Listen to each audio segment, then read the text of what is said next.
یو حدیث کې داسې راځي چې یو سړی به جنت ته ننوځي چې کله حساب کتاب وشي نو جنت کې به د هغه درجه ډېره اوچته وي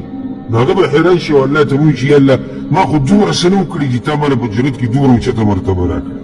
دا ولې وی باستغفار ولدک لک ستا بچي ستا دپاره ډېرې بخښنې غوښتلي دي موږ ته ډېر فرمایشونه کړي دي ته د دنیا نه تللی وي او ستا بچی لګیا و موږ ته بار بار وایي چې یا الله زما د پلار وبخښه زما د مور وبخښه یا الله د دوی مرتبې اوچتې کړه یا الله په دوی رحم وکړه دا ته د هغې د لاسه دلته ته رارسېدلی دومره ښه موږ ته د هغه انسانانو سره نشو کولی چې موږ سره دومره ښه کړي د هغه د خاورو د ډېري لاندې پراته دي زموږ یو دعا ته محتاج دي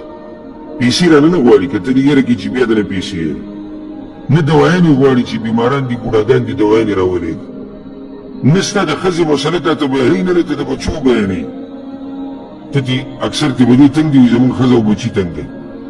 دغه راته هم نه وایي نه راته دا وایي چې ما چېرته بوځه یا ما چېرته راوله هیڅ قسم فرمایش تا ته نه کوي هغه د خاورو د ډېري لاندې پراته دي صرف دقه ښه ورسره ته کولی شي چې د هغوی لپاره دعاګانې مور پلار ته چې کومه فایده رسوي د ټولو نه غټ عمل هغه دعا ده ورپسې صدقه جاریه